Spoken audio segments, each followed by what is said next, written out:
बाबा, माँ कहती है कि हमारे पृथ्वी का ये हाल एक राक्षस ने किया है, जिसका नाम भी नहीं ले सकते। तो तुम फिर आ गए एक नए प्रश्न के साथ। जी बाबा, वो माँ कहती है कि आपको सब पता है। बाबा बताओ ना प्लीज, उसने इस पृथ्वी का ये हाल कैसे किया? क्या वो इतना शक्तिशाली है? मुझे जानना है उसके बारे में। बता तो मैं दूंगा पुत्र, किंतु इस पृथ्वी को बचाने के लिए तुम्हें मेरा एक कार्य करना पड़ेगा। जी बाबा बताएं। समय आने पर वह कार्य तुम्हें बता दिया जाएगा पुत्र, परंतु वह कार्य बहुत कठिन है। बोलो पुत्र, तुम्हें स्वीकार है? जी बाबा, मुझे सब स्वीकार है। तो सुनो पुत्र, उस राक्षस की कहानी ध्यान केंद्रित करना, क्योंकि यह कहानी उसी कार्य से जुड़ी हुई है जो तुमको करना है पुत्र। कई साल पहले एक राक्षस हुआ जो पाताल लोक में रहता था। उससे सारे देवता और राक्षस डरा करते थे। एक दिन उसे पता चला कि पृथ्वी लोक में समुद्र मंथन से अमृत भी निकलेगा और जो उसे पिएगा वो अमर हो जाएगा। तो वह समुद्र मंथन सहभागिता के लिए चला गया, किंतु अमृत की जगह पहले निकला हलाहल विष। विष देखकर सभी देवता और राक्षस डर गए, क्योंकि वह विष बहुत ही ज्यादा खतरनाक था। विष धीरे धीरे पूरी सृष्टि पर फैल रहा था। विष को फैलता देख स्वयं महादेव प्रकट हुए।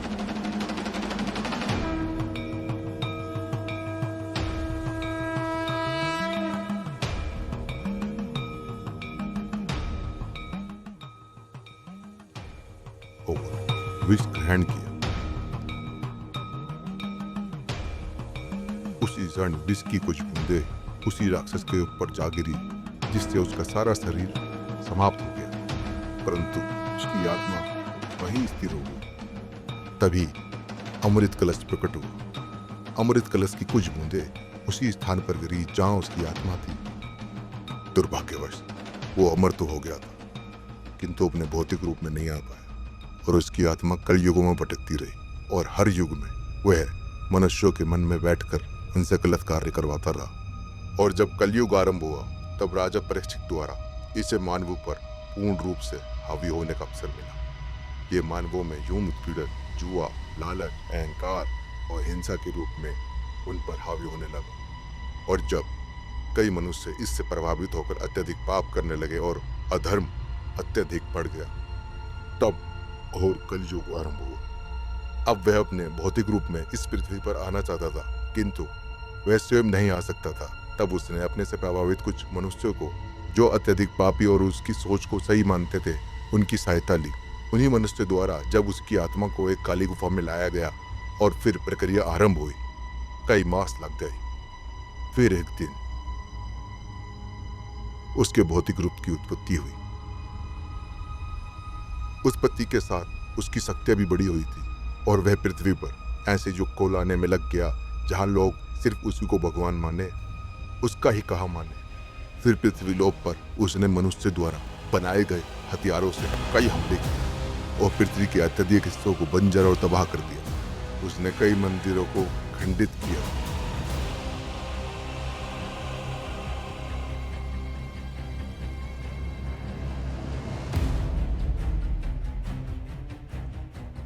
परंतु अंतिम मंदिर को खंडित करते ही एक भविष्यवाणी हुई, जो स्वयं ब्रह्मा जी ने की।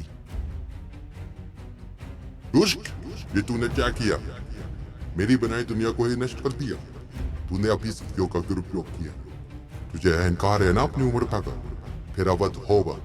स्वयं भगवान विष्णु का 10 अवतार द्वारा होगा।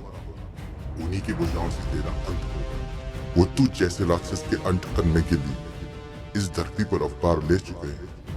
मैं तेरा वध तू नहीं कर सकता, परंतु मैं तुझसे तेरी शक्तियां छीनता हूं। शक्ति छीन जाने के बाद वो बहुत कमजोर हो चुका था। उसे अपनी शक्ति पुनः वापस चाहिए थी। उसने अपने ऊपर प्रयोग करने शुरू कर दिए। उसे ऐसे मनुष्य का रक्त चाहिए था जो भगवान को अभी भी मानते हैं और जिनका मन साफ हो। उन मनुष्य के रक्त से वो शक्तिशाली बन सकता था, और उसने ऐसे मनुष्यों की खोज करना आरंभ करवा दिया।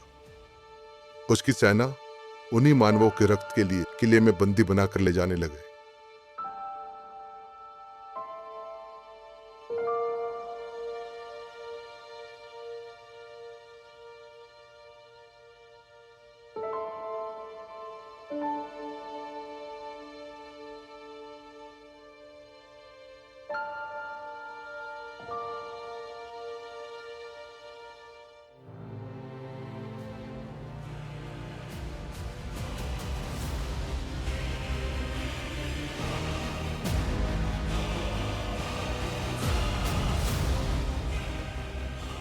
उसकी प्रयोगशाला में वह दुष्ट कई हजारों मनुष्यों के रक्त को निकलवाता और अपने शरीर में प्रवेश करवाता रहा।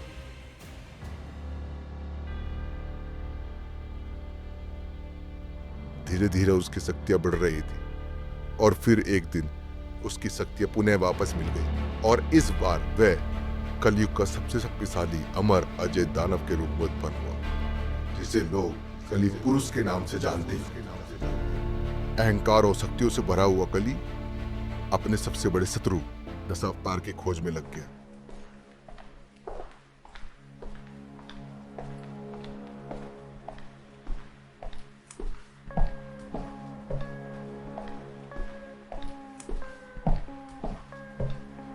प्रभु, कोक और विकोक मारे गए। अश्वत्थामा ने उन्हें मारा और हम दशावतार का अभी तक पता नहीं लगा पाए।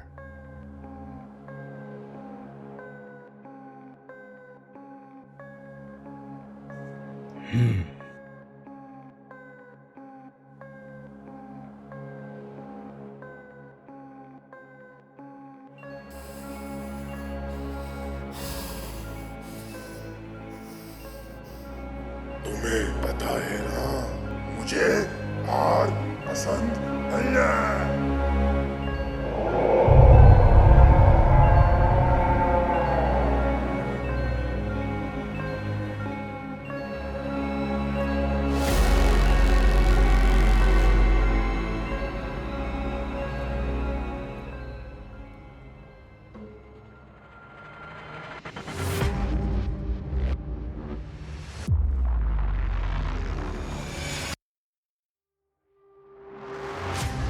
हमारी सेना तैयार करो।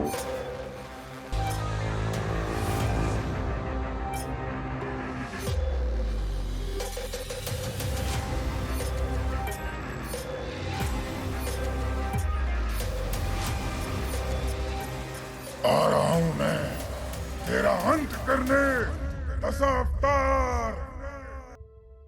तो बाबा इतनी बड़ी सेना और कली को मारना इतना आसान होगा?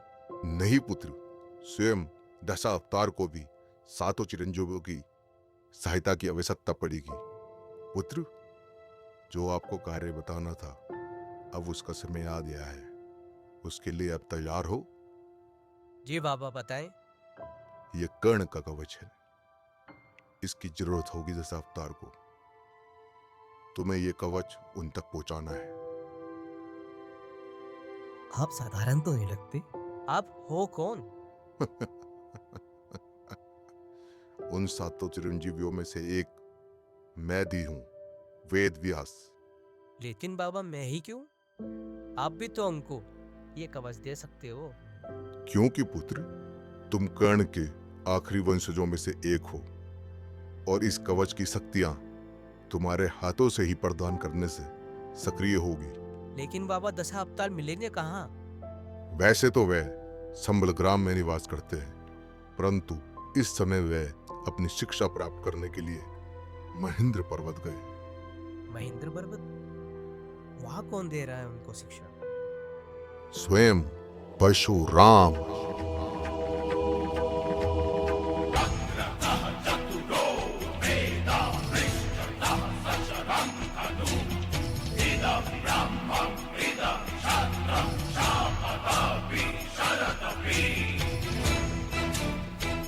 अद्भुत पुत्र, तुम्हारी शिक्षा पूर्ण हुई। अब समय आ गया है कली से इस पृथ्वी को मुक्त कराने का और अधर्म पर धर्म की स्थापना का। हम सातों चिरंजीवी इस युद्ध में तुम्हारे साथ रहेंगे पुत्र, और कली का वध तुम्हारे ही भुजाओं से होगा। मेरा आशीर्वाद है। महायुद्ध की तैयारी करो, महायुद्ध की तैयारी करो, महायुद्ध की